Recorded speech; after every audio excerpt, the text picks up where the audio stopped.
Selanjutnya tibalah saatnya kita tunggu-tunggu. Acara pembuka tari babang, penampilan yang akan dibawakan oleh teman kita yang berbakat Ananda Cinta Dwi Afrilia dan Maulana. Tanpa berlama-lama langsung saja kita sambut tari pembuka babang.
gerakannya indah, luwes, tegas, dan berwibawa. Kerja keras dan latihan mereka jelas kelihatan hari ini Kak Javier. Sebagai bentuk apresiasi atas penampilan yang luar biasa dari teman kita, kita akan berikan sedikit cindera mata sebagai bentuk apresiasi. Nanti silakan ke panggung untuk pemberian cindera mata.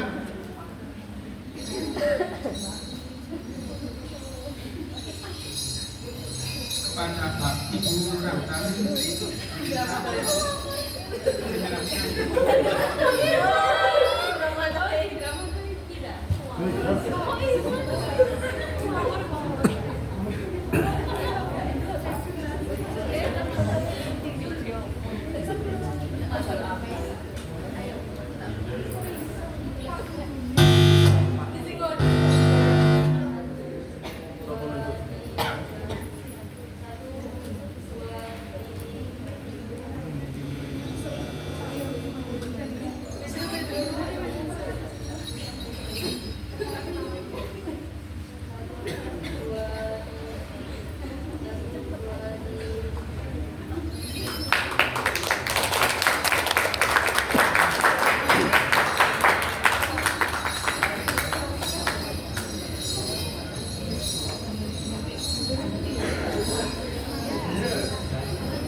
penampilan yang luar biasa dan Ibu Dr. Rautami yang sudah menyerahkan sertifikat sebagai bentuk apresiasi.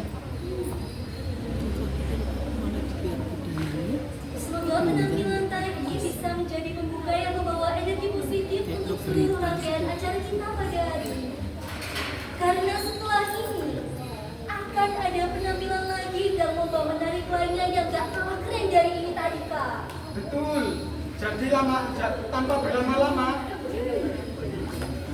mohon maaf,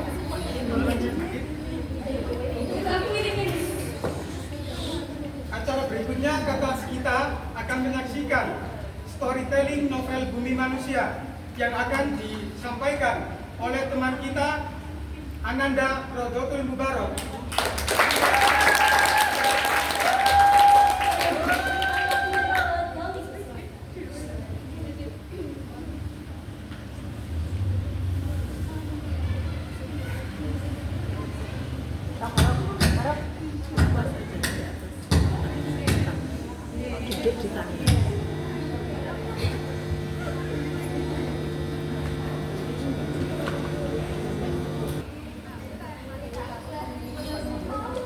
Baik, sebelumnya Assalamualaikum warahmatullahi wabarakatuh.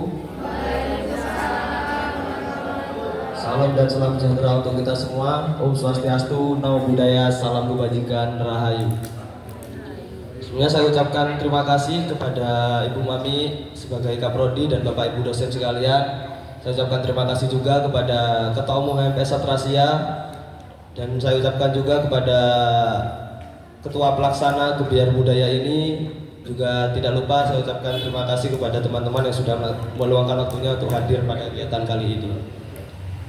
Nah, kali ini saya akan mengajak kita semua untuk menyelami salah satu karya terbesar dalam sejarah sastra Indonesia, yaitu Bumi Manusia, karya Pramudia Anantatur, sebuah novel yang tak hanya bercerita tentang cinta, namun juga menjadi alat perlawanan Pak Pramudia pada kala itu.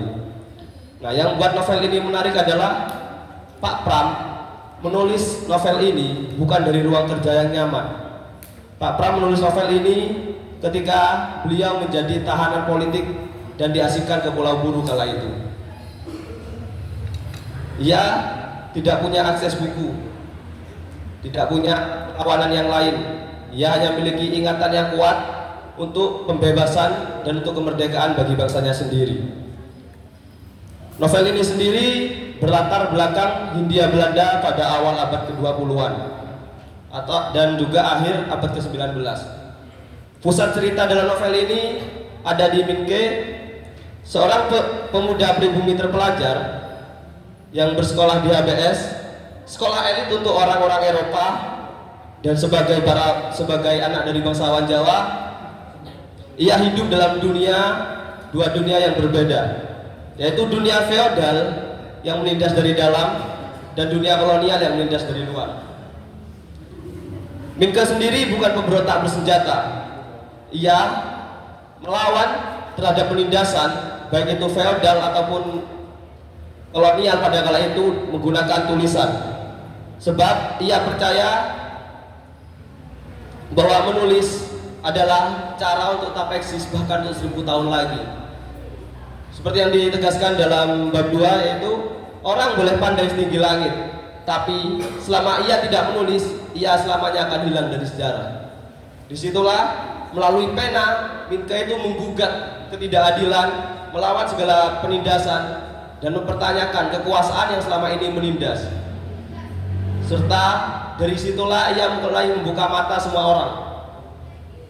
Tapi bagi Minke, menulis saja tidak cukup jika tidak disertai keberanian moral. Dan Pak Pramudia melalui tokoh Minke kembali menegaskan, seorang pelajar harus berlaku adil sejak dalam pikiran apalagi dalam perbuatan. Maka disinilah keberanian moral itu. Kita tidak semerta-merta menindas orang lain, bahkan dalam pikiran kita. Itulah yang membedakan kita sebagai orang terpelajar ataupun tidak. Di sini Minke menjadikan hal itu sebagai prinsip dasar perjuangannya. Keadilan bukan hanya soal hukum, melainkan juga soal hati nurani dan pikiran yang jernih. Dan dalam perjalanannya ia tidak sendiri.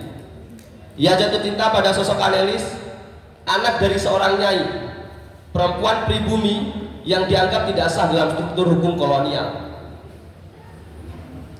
Disclaimer dulu bahwasanya pada era kala itu ada tingkatan pribumi, Indo dan juga Eropa.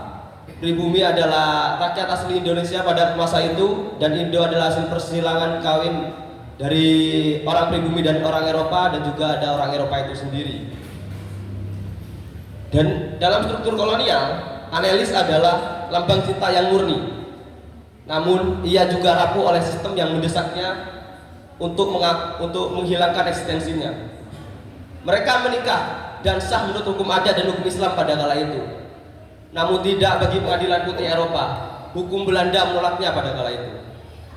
Dan puncaknya adalah ketika ayah Annelies, Herman Melema, meninggal. Pengadilan Eropa menyerahkan hak asuhnya kepada anak sah dari Melema dan istri di Belanda yang lama. Annelies dipaksa pergi ke Belanda, direnggut dari ibunya, dari tanah kelahirannya, dan dari pelukan Minke suaminya pada kala itu. Dan dengan getir, Minke kembali menyadari hukum hanya untuk mereka yang berkuasa. Cinta mereka bukan gagal. Cinta mereka bukan gagal karena kehilangan hati atau kehilangan harapan, tapi ditindas oleh masa ketidakadilan pada kala itu. Jika teman-teman berpikir bahwasanya politik tidak mempengaruhi, rasa-rasanya salah besar. Karena pada perasaan pun Minke merasa ditindas di sini. Dia dipaksa kehilangan, dipaksa berpisah dengan cintanya. Dan dari titik perjuangan itulah Minke mulai berubah. Dari sekedar menulis dan mencintai menjadi melawan. Tapi bukan melawan dengan kekerasan. Ia melawan lewat kesadaran, lewat kata-kata, dan lewat keberanian moral. Dan di sisi lain ada tokoh luar biasa, yaitu Ibu Annelies, yaitu Nyai Ontosora, seorang perempuan yang dalam struktur kolonial dianggap tidak sah, tidak lebih dari sekedar pelacur dan budak pada kala itu. Tapi di sini ia justru menjadi tokoh yang paling berdaya. Ia belajar sendiri mengelola perusahaan keluarga. Ia berdiri tegak melawan pengadilan putih pada kala itu, menghadapi hukum yang tidak memihak padanya. Dalam salah satu kalimat dalam buku ini yang paling menggetarkan menurut saya, ia berkata, "Aku telah belajar menjadi manusia. Tak ada sekolah yang mengajariku, tapi pada akhirnya aku bisa." Nyai Ontosoro sendiri bukan hanya sekedar simbol kekuatan perempuan, tapi juga menjadi gambaran bahwa kesetaraan gender dan martabat perempuan tidak tergantung pada gelar, status, atau bahkan darah keturunan. Ia adalah seorang perempuan pribumi yang bangkit dan melawan sistem pada kala itu. Dan saat dunianya semakin runtuh, saat pengadilan putih tak memihak, saat analis akhirnya dikirim ke Belanda karena kalah dalam pengadilan dan tidak pernah kembali pada ibunya dan cintanya, Nyai tidak hancur, ia tidak menangis. Ia berdiri dengan martabatnya dan berkata pada Minke, "Kita telah melawan Naknyo sebaik-baiknya, sehormat-hormatnya." Inilah esensi perlawanan dari bumi manusia itu sendiri. Bukan hanya tentang menang atau kalah, tapi tentang bagaimana kita tetap bermartabat di hadapan kekuasaan yang menindas. Kita tetap berdiri tegak sekalipun dunia menyerang bersama-sama. Dan perlawanan dalam novel ini hadir dalam banyak bentuk. Mulai dari Minke yang menulis untuk melawan sistem dan buka mata dunia tentang sistem pengadilan Eropa yang tidak adil, Nyai Antosoro yang mendobrak norma gender dan hukum, dan juga cinta mereka yang bertahan meski dirusak oleh kekuasaan. Namun di sini Pak Pramudia juga tidak menutup mata terhadap feodalisme Jawa pada kala itu. Ia mengkritik keras budaya bangsawan yang justru membuat rakyat semakin tak berdaya. Sebab ia percaya penindasan dari luar tidak akan sempurna jika tidak didukung oleh penindasan dari dalam. Maka Bumi Manusia adalah kisah cinta. Memang betul, Bumi Manusia adalah novel romance. Namun cinta di sini adalah bukan cinta yang membuat kita buta, tapi cinta di sini adalah cinta yang membuat kita buka mata untuk melihat bahwasanya dunia sudah tidak baik-baik saja. Dan menjelang akhir cerita, Minke mulai ditindas secara sistematis. Tulisan-tulisannya mulai dicekal. Beberapa tulisannya mulai dibatasi, tapi dari situ ia tidak diam. Ia tetap menulis, tetap menyuarakan, karena ia percaya, apa guna berpikir jika tidak berani mengungkapkannya. Itulah semangat dari Bumi Manusia, bahwa menulis adalah bentuk perlawanan, bahwa berpikir adil adalah akar dari segala perubahan, dan bahwa menjadi manusia berarti tidak tunduk pada sistem apapun yang menindas. Seperti yang dikatakan Munir, bahwa membiarkan ketidakadilan adalah pengkhianatan terhadap kemanusiaan. Dan mungkin karena keberanian Pramudia pada kala itu untuk membongkar luka lama dan menggugat sistem pada masa itu, Bumi Manusia sempat dilarang untuk beredar di Indonesia pada rezim Orde Baru selama bertahun-tahun. Ia dituduh menyebarkan ajaran komunisme. Padahal jika kita kembali membaca Pramudia Natur, isinya adalah pembelaan terhadap kemanusiaan, pendidikan, dan martabat bangsa pada kala itu.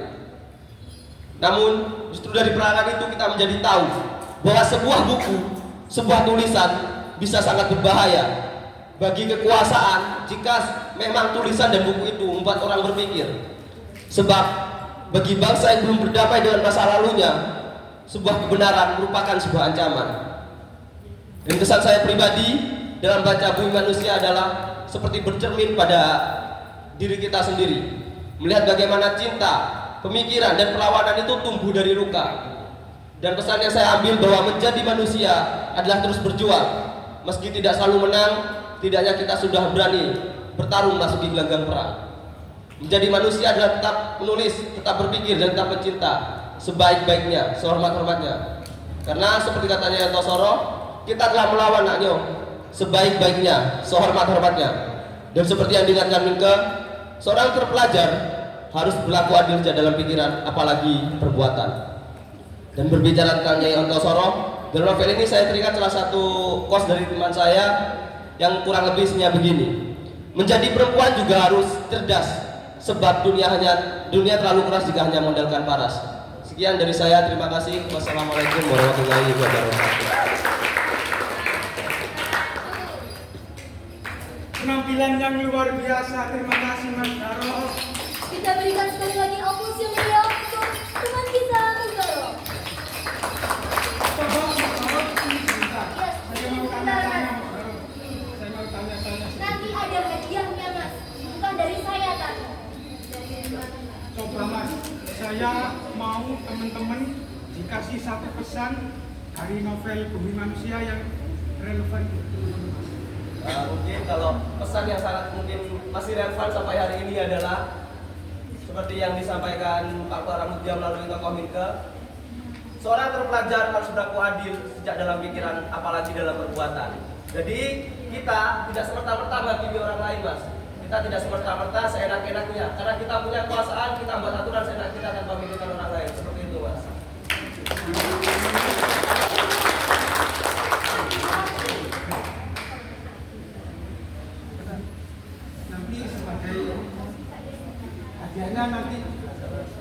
Terima kasih Mas.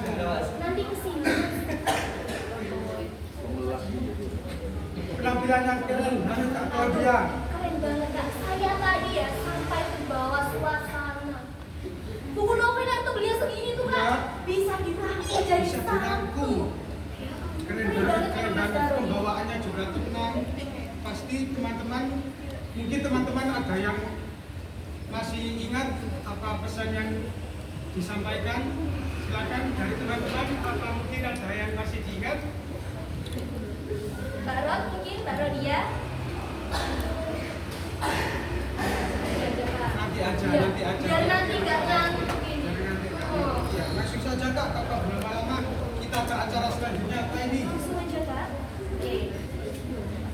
Baik teman-teman, kita sudah menyaksikan penampilan storytelling dari teman kita Mas Baro.